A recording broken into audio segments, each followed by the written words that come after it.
In a world where gangsters pretended to be businessmen, he remained what he'd always been, a thief crowned by thieves, ruling an underworld older than nations, more powerful than armies.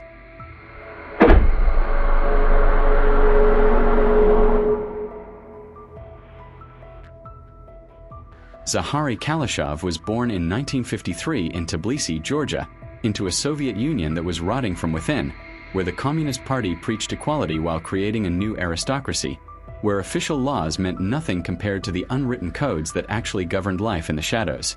But Tbilisi wasn't just another Soviet city, it was the cradle of the Vory v. Zakone, the thieves-in-law, a criminal caste that traced its origins to Stalin's prison camps and maintained traditions older than the Soviet state itself. The Vory v. Zakone were not ordinary criminals. They were an aristocracy of thieves, bound by ancient codes, marked by ritual tattoos, sworn to reject the Soviet state and live by their own laws. They couldn't work legitimate jobs, couldn't serve in the military, couldn't cooperate with authorities. They were professional outlaws, living entirely outside Soviet society yet wielding enormous influence within the criminal underworld. To become a Vor, to be crowned as a thief-in-law, was to join a brotherhood that stretched across the Soviet Empire, to inherit traditions dating back to the 19th century, to become part of something larger and more enduring than any government. Young Zakhary grew up surrounded by this culture. Tbilisi streets were ruled by Vory, who commanded more respect than Communist Party officials, who settled disputes that police couldn't touch, who controlled black markets that supplied goods the official economy couldn't provide. The boy who would become Shakro Molodoy, Shakro the Young, watched these men and understood that real power came not from party membership but from respect earned through adherence to the thieves' code, through violence when necessary, through a reputation built on actions rather than words. By his teenage years, Zakhary was already involved in the criminal underworld, running with local gangs, learning the codes, earning his reputation. He was smart, tough, and absolutely committed to the Vor lifestyle. He wasn't interested in the kind of compromises that other Soviet criminals made, working with the state when convenient, bending the codes when profitable. He was a purist, someone who believed in the old ways, who saw the thieves-in-law not as criminals but as a parallel society with its own honor, its own justice, its own nobility. In the 1970s, Zakhary Kalashov underwent the ceremony that would define his life. He was crowned as a Vor v. Zakone, a thief-in-law. The ceremony was ancient, ritualistic, conducted by other Vory who vouched for him, who confirmed that he'd proven himself worthy through years of criminal activity, adherence to the code, and service to the underworld. He took oaths that bound him for life, accepted restrictions that would govern his existence, and received the title that marked him as criminal aristocracy. The title came with enormous responsibility and power. As a Vor, Zakhary was now a judge in the criminal world, authorized to settle disputes between thieves, to enforce the codes, to punish those who violated the rules. He had authority over common criminals, who were expected to pay tribute to the Vory and accept their judgment in conflicts. He was part of a network that extended across the Soviet Union, from Moscow to Vladivostok, from the Baltic to Central Asia. Wherever Soviet power reached, the Vory v. Zakone were there, operating in parallel, enforcing their own laws. But being a Vor also meant living by strict codes. He couldn't work a legitimate job, that would be cooperating with the Soviet state. He couldn't join the Communist Party or serve in government. He couldn't marry officially or have children within the system. He had to maintain certain appearances, live a certain way, interact with other criminals according to ancient protocols. The codes were rigid, unforgiving, and violation meant losing the title, being decrowned, or worse, execution by other Vory for betraying the brotherhood. Zakhary embraced these restrictions completely. He lived as a Vor was supposed to live, outside society, rejecting its rules, creating his own parallel existence. He became known as Shakro Molodoy, Shakro the Young, a nickname that distinguished him from other Shakros in the criminal world and emphasized his role as part of the new generation of Vory, carrying forward traditions while adapting to changing times. Like most Vory v. Zakone, Shakro spent significant time in Soviet prisons and labor camps. But prison wasn't punishment for the Vory. It was where they truly ruled. In the camps, the Vory were royalty, commanding respect from other prisoners, settling disputes, controlling contraband, and maintaining their parallel society behind bars. The guards might control the gates, but the Vory controlled life inside them. Shakro's time in Soviet prisons enhanced his reputation and connections. He met other Vory from across the Soviet Union, formed alliances, proved his commitment to the codes through his conduct. Prison was where the Vory network was maintained, where young criminals learned the traditions, where the codes were taught and enforced. It was the university of the criminal underworld, and Shakro graduated with honors. The tattoos he received during these years told his story in the language of the Vory. Each symbol had meaning: his rank, his crimes, his time served, his beliefs. The tattoos weren't decoration. They were a resume written on skin, readable by anyone who understood the code. Other criminals could look at Shakro's tattoos and know immediately who he was, what he'd done, what authority he held. The ink was both his credentials and his commitment. You couldn't remove the tattoos, couldn't erase the past they represented. Once marked as a Vor, you were a Vor for life. During these prison years, Shakro also built the network that would sustain him for decades. Prison is where criminals meet, where alliances are formed, where the underworld's social structure is maintained and reinforced. The connections Shakro made behind bars would later translate into power on the streets, as former inmates recognized his authority, accepted his judgment, and paid him the tribute that Vory were owed by common criminals. When the Soviet Union collapsed in 1991, the world that had given birth to the Vory v. Zakone disappeared overnight. The prison camps that had been their universities were reformed or closed. The black markets they'd controlled became legal commerce. The codes they'd maintained in opposition to the Soviet state suddenly had no state to oppose. Many Vory couldn't adapt to this new world. They were creatures of a specific time and place, and when that world vanished, they became anachronisms, relics of a past that no longer existed. But Shakro Molodoy was different. He understood that while the Soviet Union had fallen, the criminal underworld it had spawned remained. The Vory tradition didn't depend on opposing a particular government. It depended on maintaining codes, commanding respect, serving as judges and rulers of the criminal world. The collapse of the USSR didn't end the need for criminal hierarchy, for dispute resolution outside official systems, for authority that criminals would recognize when they rejected state authority. If anything, the chaos of the 1990s made the Vory more relevant, not less. The 1990s in Russia and the former Soviet states were a period of unprecedented criminal opportunity. State assets worth billions were being privatized in corrupt processes. Violence became the primary means of settling business disputes. Contract killings became so common they barely made the news. Criminal organizations fought wars for control of territories and industries.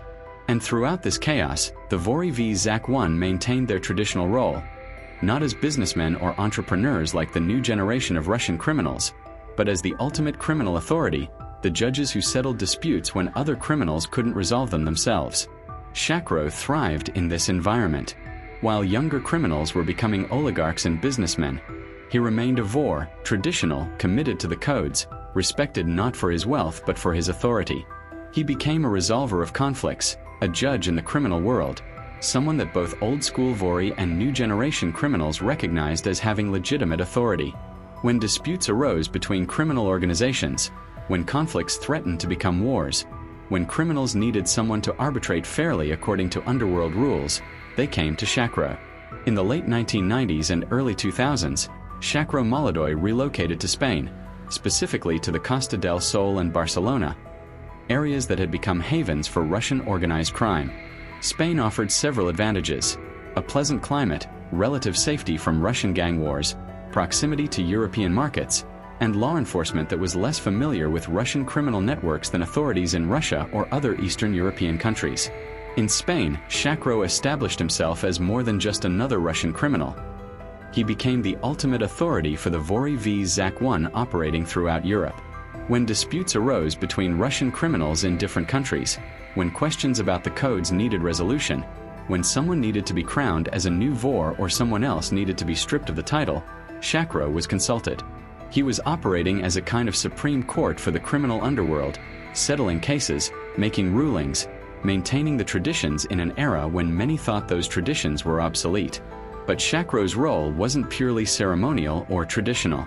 He also controlled substantial criminal operations.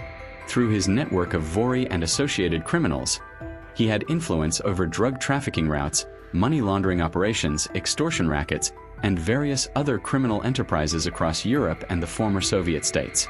Money flowed to him, partly as tribute that Vory traditionally received from common criminals, partly as his share from various operations, partly as payment for his services in resolving disputes and providing his authority as cover for criminal activities.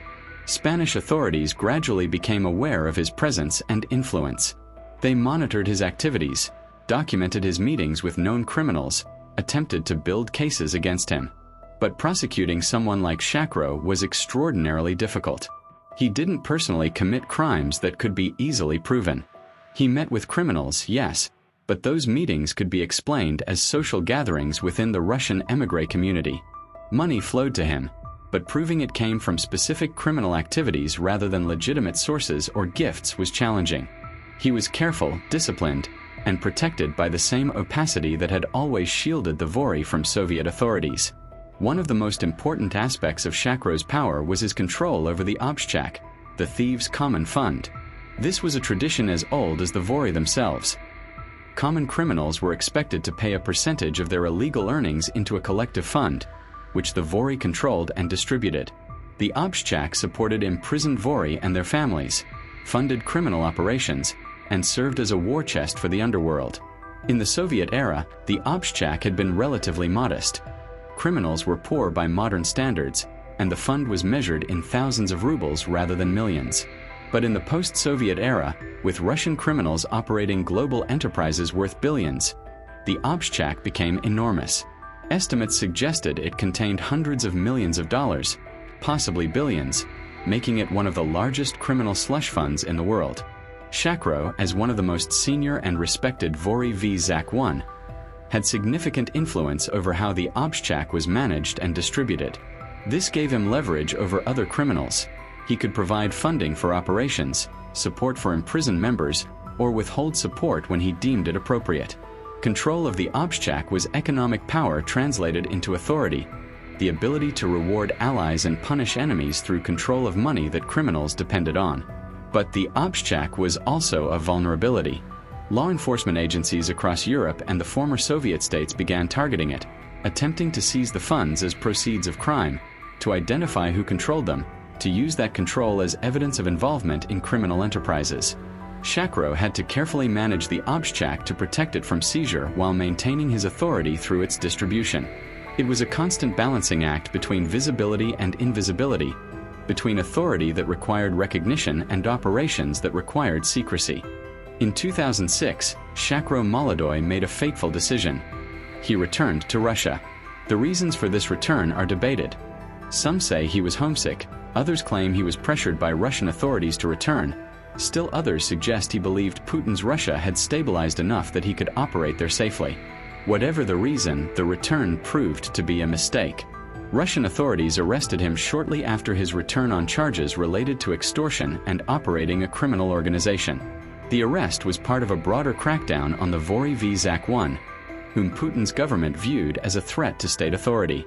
The Russian government in the 2000s was consolidating power, bringing oligarchs to heel, and establishing that the state, not criminals or businessmen, was the ultimate authority in Russia. The Vory, with their parallel system of justice and authority, represented a challenge to this project. Shakro's trial was highly publicized. Prosecutors presented him as a criminal kingpin, a Vory v Zakone who controlled operations across Russia and internationally, who extracted tribute from criminals, who maintained the thieves' code in defiance of Russian law. The defense argued that he was being persecuted for his ethnic Georgian origin, that the charges were based on the testimony of criminals seeking to reduce their own sentences, that mere association with other criminals didn't prove criminal conspiracy. In 2010, after several years of legal proceedings, Shakro was convicted and sentenced to 9.5 years in prison. It was a significant victory for Russian authorities. They'd successfully prosecuted one of the most powerful Vory v Zakone, demonstrated that even criminal aristocracy wasn't beyond the reach of Russian law, and sent a message to the underworld that the state, not the thieves, ruled Russia. But Shakro's imprisonment didn't end his influence. In Russian prisons, the Vory still commanded respect, still settled disputes, still maintained their parallel authority. Shakro continued to be recognized as a Vor, continued to be consulted on matters related to the codes and conflicts, continued to wield influence through his network of associates and subordinates.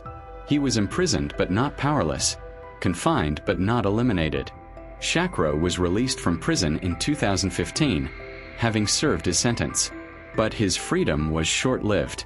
Russian authorities, particularly the Center for Combating Extremism, known as Center E, continued to monitor him closely. They were building new cases, gathering evidence, preparing to arrest him again. The Russian government had decided that the Vory v. Zakone were a threat that needed to be eliminated, and Shakro, as one of the most prominent and respected Vory, was a primary target. During his brief period of freedom, Shakro attempted to maintain a low profile, meeting with associates, managing his affairs, but avoiding obvious criminal activity. But in the world of Russian organized crime, merely being a Vory v. Zakone was evidence of criminal involvement in the eyes of authorities. The title itself, the network it implied, the authority it conveyed, all of this was treated as criminal conspiracy, as operating in a legal organization, as threatening state authority. In 2016, less than a year after his release, Shakro was arrested again.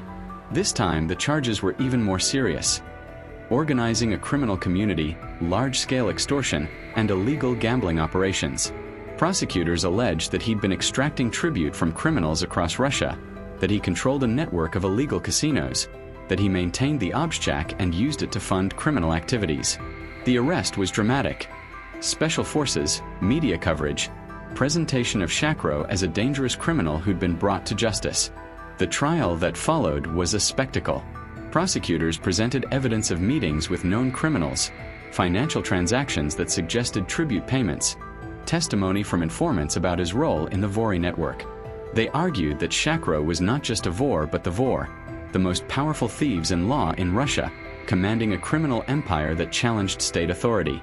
The defense countered that he was being persecuted for his title rather than proven crimes, that association with criminals didn't prove criminal conspiracy, that testimony from informants was unreliable and motivated by deals for reduced sentences. In 2018, Shakro Molodoy was convicted on multiple charges and sentenced to 9 years and 10 months in federal prison, with the first 4 years to be served in prison and the remainder in a penal colony. Additionally, he was fined 150 million rubles, approximately $2.5 million at the time. It was one of the most significant prosecutions of a Vory v. Zakone in Russian history, a demonstration that Putin's government was serious about dismantling the traditional criminal hierarchy. The conviction sent shockwaves through the criminal underworld. If Shakro, one of the most respected, most careful, most powerful Vory, could be successfully prosecuted and imprisoned, then no Vor was safe. The Russian government was effectively declaring war on the Vory v. Zakone tradition, attempting to eliminate it as a parallel authority structure. Other Vory fled Russia, relocating to countries where Russian law enforcement had less reach. Some went underground, becoming even more secretive and careful. Others tried to negotiate with authorities, seeking accommodation rather than confrontation. But Shakro refused to cooperate or compromise. He maintained his innocence, insisted that he was being persecuted for being a Vor rather than for committing specific crimes, and declared that he would never betray the codes or become an informant. His defiance in the face of prosecution enhanced his reputation in the criminal world. He was willing to suffer imprisonment rather than betray the traditions, willing to accept punishment rather than cooperate with authorities. In the eyes of many criminals, this made him not just a Vor but a martyr, someone suffering for upholding principles that the modern world was trying to destroy. From prison, Shakro continued to command respect. Despite being incarcerated, despite the conviction, despite being in his 60s and facing years more behind bars, he remained recognized as a Vory v. Zakone, his authority intact within the criminal hierarchy. The Russian government might control his physical freedom, but they couldn't strip him of his title, couldn't erase his reputation, couldn't eliminate the influence he wielded through decades of adherence to the codes. Shakro's prosecution was part of a broader campaign by Russian authorities against the Vory v. Zakone. The Putin government viewed the thieves-in-law as an alternative power structure that challenged state authority, as criminal aristocracy that needed to be eliminated. Throughout the 2010s, numerous Vory were arrested, prosecuted, and imprisoned. Laws were passed that made simply being a Vory v. Zakone a criminal offense.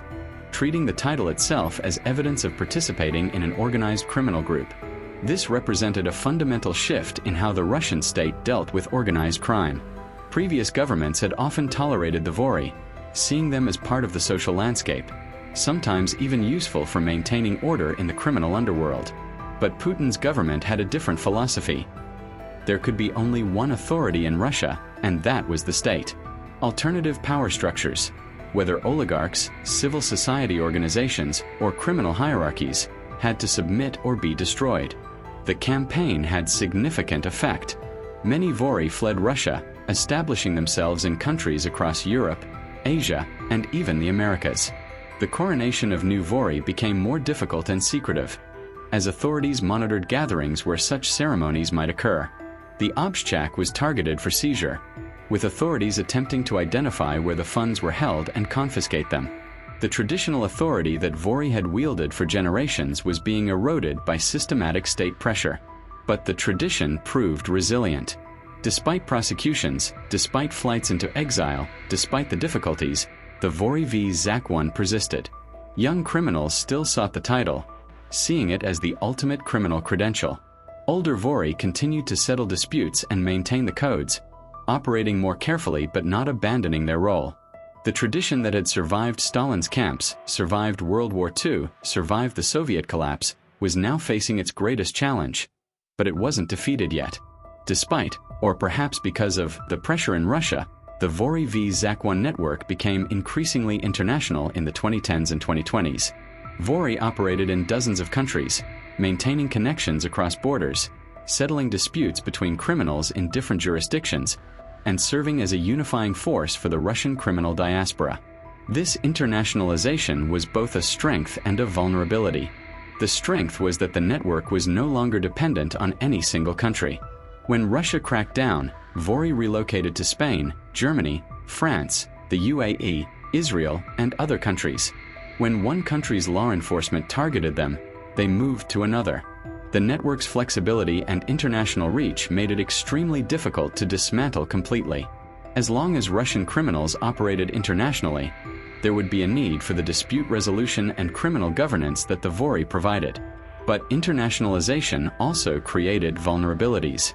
Different countries had different laws, different levels of law enforcement sophistication, different willingness to tolerate Russian organized crime.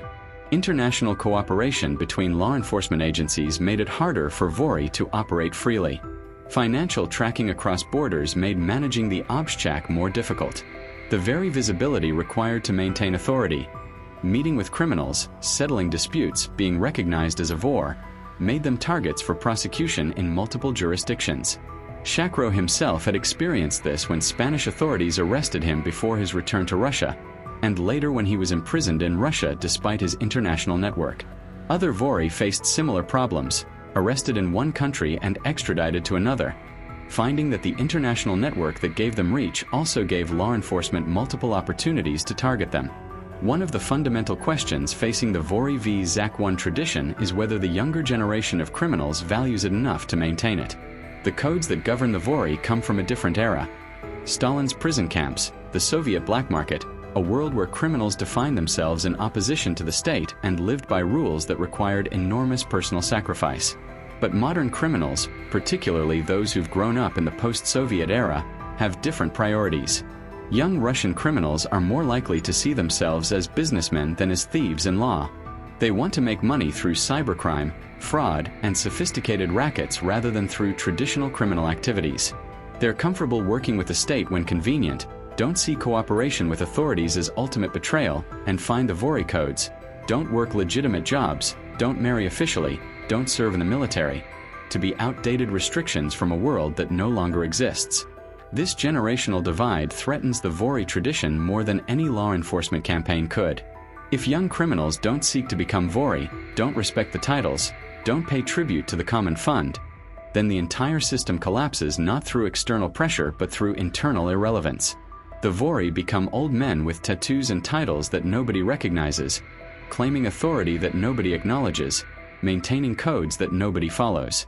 Shakro Molodoy represents perhaps the last generation of true Vory. Criminals who came of age in the Soviet era, who underwent traditional coronations, who genuinely believe in the codes and live by them despite the personal cost. When that generation passes, will anyone replace them? Will new Vory be crowned who command the same respect and authority?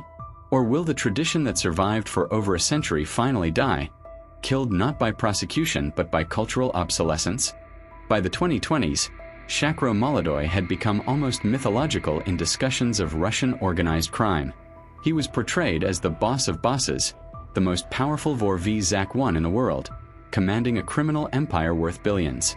Some of this reputation was earned.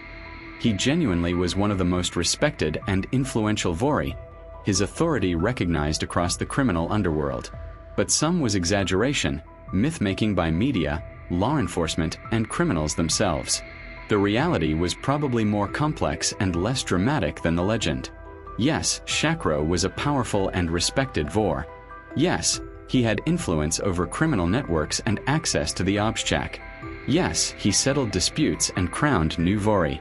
But he wasn't omnipotent, wasn't all-knowing, wasn't the singular boss of all Russian organized crime. The Vory network was more decentralized than that, with multiple respected Vory wielding authority in different regions and contexts. Shakro was prominent among equals rather than absolute ruler. His wealth was similarly exaggerated. Was he wealthy? Certainly. Decades in organized crime, tribute from criminals, control over funds, all of this generated substantial wealth. But was he a billionaire, as some claimed? Probably not. His wealth was likely in the tens of millions rather than billions. Substantial but not comparable to Russian oligarchs or major drug traffickers. The myth of enormous wealth served multiple purposes. It enhanced his reputation, intimidated rivals, and justified law enforcement attention. But it probably exceeded reality. What was undeniably true was his commitment to the Vory tradition and his willingness to suffer for it. He'd spent years in prison, been prosecuted multiple times, lived under constant law enforcement scrutiny, yet never cooperated, never betrayed the codes, never abandoned the identity that defined him.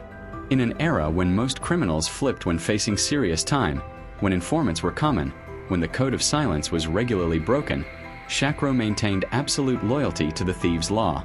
That steadfastness, more than any specific criminal achievement, was the foundation of his reputation. As of the most recent information available, Shakro Molodoy remains imprisoned in Russia, serving his sentence, now in his 70s. His health has reportedly declined. Decades of hard living, multiple prison sentences, and the stress of constant legal battles have taken their toll. But even in prison, even in declining health, he reportedly maintains his status as a Vory Zakone, commanding respect from other inmates, settling disputes, upholding the codes. The Russian government continues to treat him as a dangerous criminal requiring maximum security. He's held under strict conditions, his communications monitored, his visitors restricted. Authorities are clearly concerned that even from prison, Shakro might exercise influence over criminal networks, might coordinate activities, might maintain his role as a Vor despite incarceration. Whether these concerns are justified or whether they reflect government paranoia about the Vory is unclear. His imprisonment has made him something of a martyr figure in certain criminal circles. He's presented as someone suffering for refusing to compromise, for maintaining the old ways in a world that no longer values them, for standing firm against state pressure that would make most people break.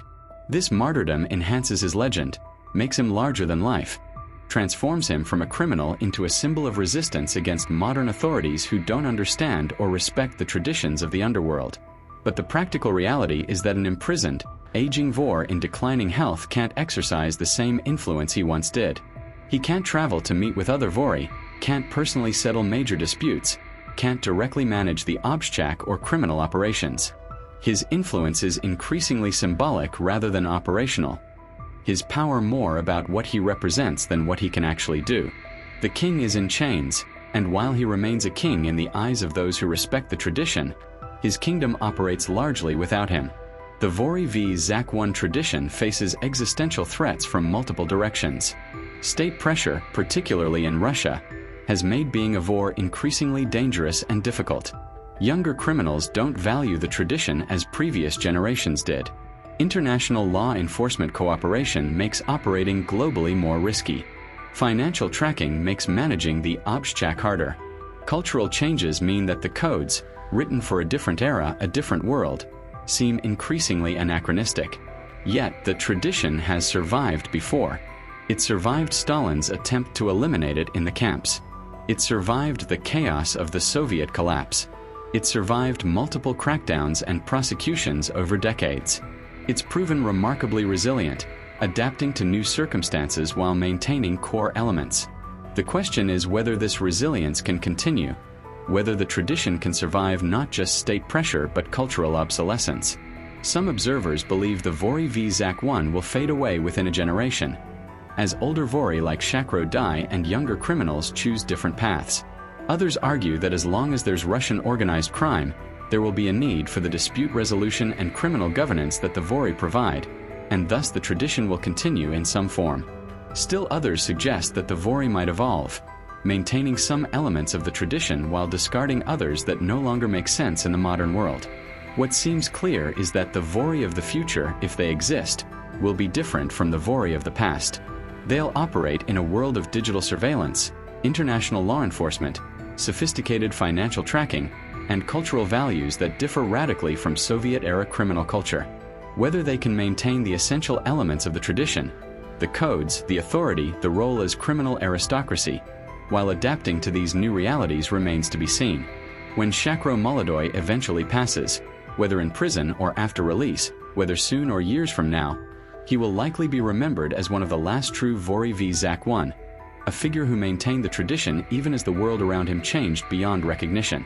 He represented a type of criminal that may not exist in the future, absolutely committed to codes that require personal sacrifice, willing to suffer imprisonment rather than cooperate with authorities, defining himself through his criminal identity rather than seeing crime as merely a means to wealth. His legacy is complicated. To law enforcement, he's a dangerous criminal who deserved prosecution and imprisonment, a gang leader who extracted tribute and maintained criminal networks. To victims of crimes connected to networks he influenced, he's part of a system that caused real harm, extortion victims, business owners forced to pay protection, people hurt by criminal violence. His authority in the criminal world enabled crimes even if he didn't personally commit them. But to those within the criminal underworld who respect the Vory tradition, he's something else, a keeper of codes, a maintainer of traditions, someone who stood for principles even when those principles brought suffering. He's proof that in an era when everything is negotiable, when everyone has a price, when cooperation with authorities is normalized, it's still possible to refuse, to maintain loyalty to beliefs, to accept punishment rather than betray a code. The Vory v. Zakone tradition may be dying, but Shakro Molodoy proved it hasn't died yet.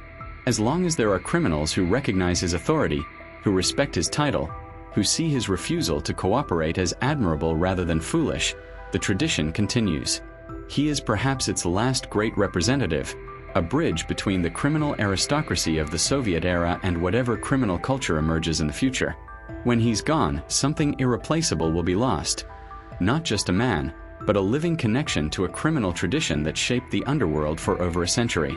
Shakro Molodoy proved that some men refuse to bend even when the entire world is pushing them down. He was born into the tradition of the Vory v. Zakone, the thieves-in-law, a criminal aristocracy older than the Soviet Union, governed by codes stricter than any government's laws, bound by oaths that meant more than life itself. He rose to become one of the most powerful and respected Vory in the world, settling disputes from Spain to Siberia, controlling the Obshchak, crowning new thieves and stripping others of their titles. When the Soviet Union fell, he adapted. When Putin's Russia declared war on the Vory, he refused to flee. When they arrested him, prosecuted him, imprisoned him, he never cooperated, never informed, never betrayed the codes that defined him. They called him the boss of bosses, the last king of thieves, the most dangerous Vor alive. But his real power wasn't in wealth or violence. It was in his absolute refusal to compromise. In an era when every criminal has a price, when everyone flips when facing serious time, when the code of silence is just words, Shakro stood firm. They put him in prison. They took his freedom. They took years of his life. But they couldn't take his title, couldn't break his spirit, couldn't make him betray the tradition he'd spent his entire life upholding. He's old now, imprisoned, his health failing, his kingdom operating without him. But he remains a Vor v. Zakone, a thief in law, until the day he dies. And when that day comes, When they lower him into the ground with the tattoos that tell his story still on his skin, something will die with him. Not just a man, but maybe the last true representative of a criminal tradition that the modern world can no longer understand, no longer sustains, and will never see again.